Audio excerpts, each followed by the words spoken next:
ଯଦି ଯୋଗ କଲେ ସବୁ ରୋଗ ଠିକ ହେଇଯାଏ।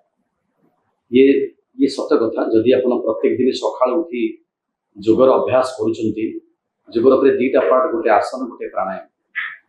ପ୍ରାଣର ଆୟାମ ହେଉଛି ପ୍ରାଣାୟାମ, ଯୋଉ ବ୍ରିଦିଂ ଏକ୍ସରସାଇଜ, ଶ୍ୱାସ ନେବା ଏବଂ ଛାଡ଼ିବା, ଯୋଉଦ୍ୱାରା ସେ କପାଳଭାତି, ଅନୁଲୋମ ବିଲୋମ ପ୍ରାଣାୟାମ, ଏ ମୁଖ୍ୟ ପ୍ରାଣାୟାମ। ଏବଂ ତା ସହିତ କିଛି ଆସନ ଅଛି, ମକରାସନ, ଭୁଜଙ୍ଗାସନ, ମର୍କଟ ଆସନ। এই ମିନିମମ୍ ପ୍ୟାକେଜ 15-20 ମିନିଟ୍ ଯଦି ପ୍ରତ୍ୟେକ ଦିନ ସକାଳୁ ଉଠିକି ଆମେ ଅଭ୍ୟାସ କରୁଛନ୍ତି ଏବଂ ତା ସହିତ ଯୋଗ ସହିତ ଖାଦ୍ୟର ସଂଯମତା ରଖୁଛନ୍ତି ଏବଂ ସାତ୍ତ୍ୱିକ ଆହାର, ତା ସହିତ ପାଣିର ପିଇବା, 3-4 ଲିଟର ପାଣି ମିନିମମ୍ ପିଉଛନ୍ତି, ତାହେଲେ ଦିନଚର୍ଯ୍ୟାକୁ ଏବଂ ଜୀବନଚର୍ଯ୍ୟାକୁ ଯଦି ସଂଯମତା ରଖୁଛନ୍ତି, ପରିବର୍ତ୍ତନ ନିଶ୍ଚିତ ଆପଣଙ୍କ ଭିତରେ ହବ। ଯୋଗ କଲେ ଶରୀର ସୁସ୍ଥ ରହିବ, ମାନସିକ ସ୍ତରରେ, ଶାରୀରିକ ସ୍ତରରେ, ଆଧ୍ୟାତ୍ମିକ ସ୍ତରରେ ଏବଂ ଭୌତିକ ସ୍ତରରେ ମଧ୍ୟ ପରିବର୍ତ୍ତନ ଘଟିବ। ତେବେ ଆପଣ ଯେମିତି କହିଲେ ଯୋଗ କରିବା ବହୁତ ଭଲ ଏବଂ ଯୋଗ କଲେ ସବୁ କିଛି ରୋଗ ଠିକ ହେଇଯାଏ। ମାନସିକ ଚାପ, ଯାହାଙ୍କର ଯୋଉ ମେଣ୍ଟାଲ ପ୍ରେସର, ଆଉ ସମସ୍ତେ ବହୁତ ଗୁଡାଏ କାମ କରୁଛନ୍ତି, ତା ସତ୍ତ୍ୱେ ବି କିଛି କିଛି ନିଜର ରୁଟିନ ଗୋଟେ ରଖୁଛନ୍ତି, ଡେଲି ଲାଇଫ ରୁଟିନ, କଣ କରିବେ ସକାଳୁ ଉଠିଲେ, କେମିତି କେତେ ଘଣ୍ଟା ଯୋଗ ପାଇଁ କି ସମୟ ଦେବେ। କିଛି କିଛି ଲୋକ ମଧ୍ୟ କରୁଛନ୍ତି, 100%ରୁ ଯଦି କହିବା 75% ଲୋକ ଯୋଗ କରୁଛନ୍ତି। ଆପଣ ମଧ୍ୟ ଅନଲାଇନ ରେ ଯୋଗ ଶିଖଉଛନ୍ତି।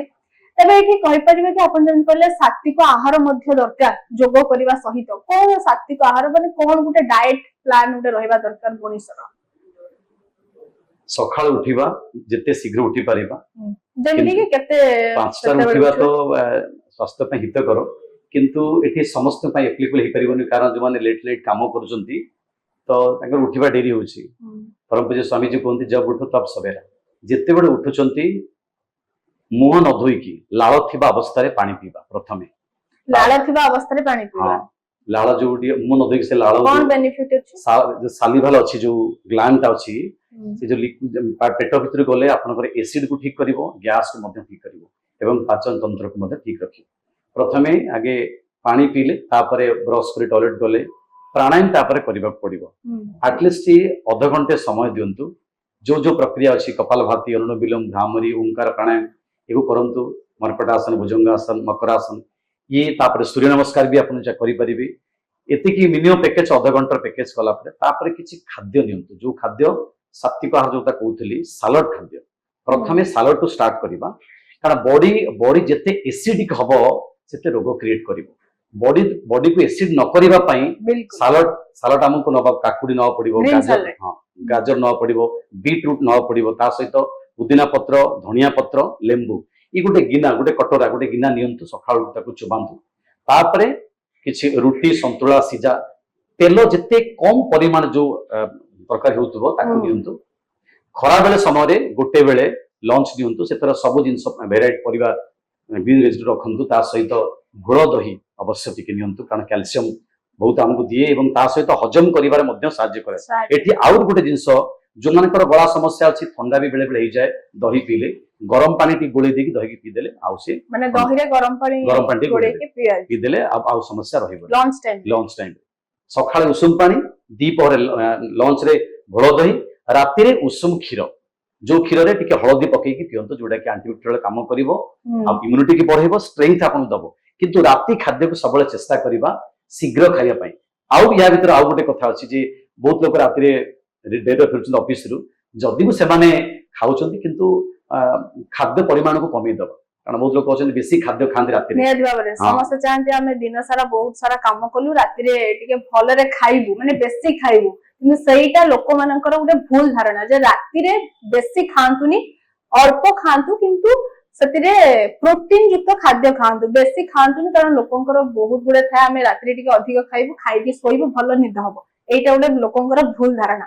ନିହାତି ଭାବରେ ଏଇ ମାନସିକତାକୁ ଚେଞ୍ଜ କରିବା। ଯଦି ରାତିରେ ଡେରିରେ ଖାଉଛନ୍ତି, ସେଇ ରାତି ଖାଇବାଟା କେତେବେଳେ ଖାଇବା ଦରକାର? 7ରୁ 8 ଭିତରେ ନିଅନ୍ତୁ, କିନ୍ତୁ ଏଇଟା ତ ପସିବଲ ସମସ୍ତଙ୍କ ପାଇଁ ହବନି। ଯଦି 9ଟା କି 10ଟା ବେଳେ ଖାଉଛନ୍ତି, ରୁଟି ଏବଂ ସନ୍ତୁଳା ଖାଆନ୍ତୁ, ଯୋଉଟା କି ପ୍ରଥମେ କହିଥିଲି ତେଲ ବିହୀନ ଖାଦ୍ୟ, ତେଲ କମ ପରିମାଣ। ଦ୍ୱିପହରେ ତେଲ ଖାଇପାରିବେ, ରାତିରେ ତେଲଟାକୁ କମାନ୍ତୁ, କାରଣ ରାତିରେ ସନଲାଇଟ ନଥାଏ, ଡାଇଜେସନ ଠିକ ହୁଏନି। ଯୋଉମାନେ ରାଇସ୍ ବି ରଖୁଛନ୍ତି ପ୍ଲେଟରେ, ଅଳ୍ପ ଟିକେ, ବହୁତ ପରିମାଣ କମ। ଦେଖନ୍ତୁ, ରୁଟି ଆଉ ଭାତ ଭିତରେ ଡିଫରେନ୍ସ ନାହିଁ କାର୍ବୋହାଇଡ୍ରେଟ।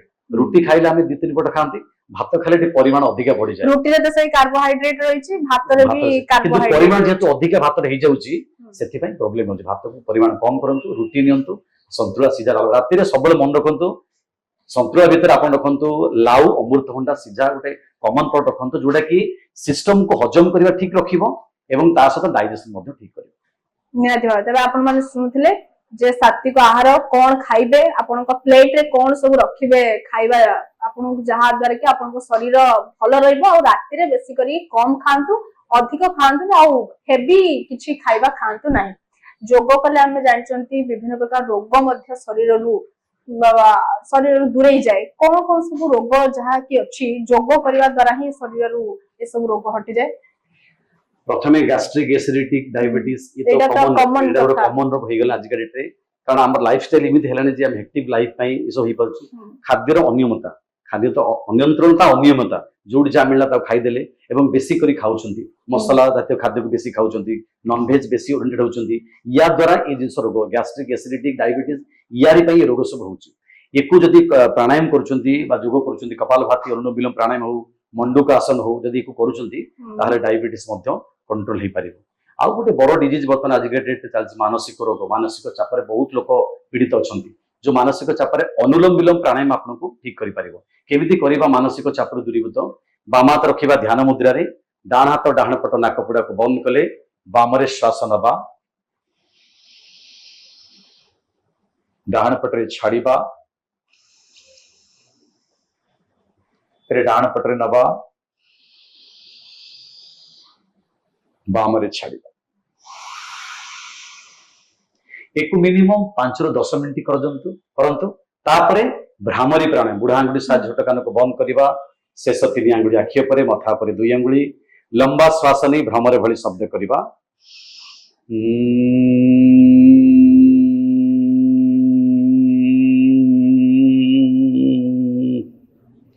जदि इन दुईटी प्राणायाम भ्रामरी एवं अनुलोम विलोम प्राणायाम करूचंती ताहले जो एंजाइटी भली रोग अछि डिप्रेशन अछि ताकु निश्चित भारे समाधान हेबो ता सहित खाद्यर मध्य संयमता जो सात्विक खाद्य को कहतली ताकु अवश्य नियंतु टाइम टेबल खांतु एवं विचार करन विचार भितर मध्य परिवर्तन होबो एवं ता सहित मानसिक रोग मध्य दूरीभूत हे परिबो।